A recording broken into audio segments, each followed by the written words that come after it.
রাসূল নূরের তৈরি না মাটির তৈরি? আমাদের সঠিক জানা নাই। রাসূল নূরের তৈরি না মাটির তৈরি? আসলে এই যে আমরা ফেসবুক ইউটিউবে দেখি এরকম প্রশ্ন, বিভ্রান্ত প্রশ্ন আসে, রাসূল নূরের তৈরি না মাটির তৈরি, একজন একরকম মন্তব্য করে। আর রাসূলের শান মানলে এত তর্ক বিতর্ক না করাই উত্তম। আর রাসূল নূরের তৈরি কি মাটির তৈরি থেকে বোঝা যায়, মুসা নবী সে তো ছিল ঠেকা। আল্লাহ দেখতে যখন চাইলো তখন খুব চেষ্টা করলো, আল্লাহ দেখা দেবেই না, মুসা নবী ছাড়ে না।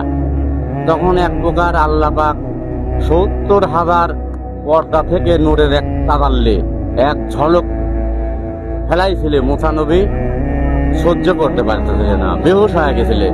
তুর পর্বত পুড়ে ছারখার হয়েছিল। তাহলে নূরের তাজাল্লিতেই সে পুরে ছাই হয়ে গেল। আবার যখন মিরাজে রাসূল গেল, মিরাজে যাওয়ার পথে আর জিব্রাইল ফেরেশতা সিদরাতুল মুনতাহা যাওয়ার পরে বলতেছে, হে রাসূল আমি আর ঢুকতে পারতেছি না, পুরে ছাই হয়ে যাব। তাহলে সেখানে আল্লাহর ফেরেশতা জিব্রাইল আলাইহিস সালাম ঢুকতে পারতেছে না, পুরে ছাই হয়ে যাচ্ছে। তখন আর সেখানে মাটির তৈরি কিভাবে রাসূল ঢুকে প্রবেশ করে? ২৭ বছর মিরাজে আল্লাহর সামনাসামনি বসে কথোপকথন বলে।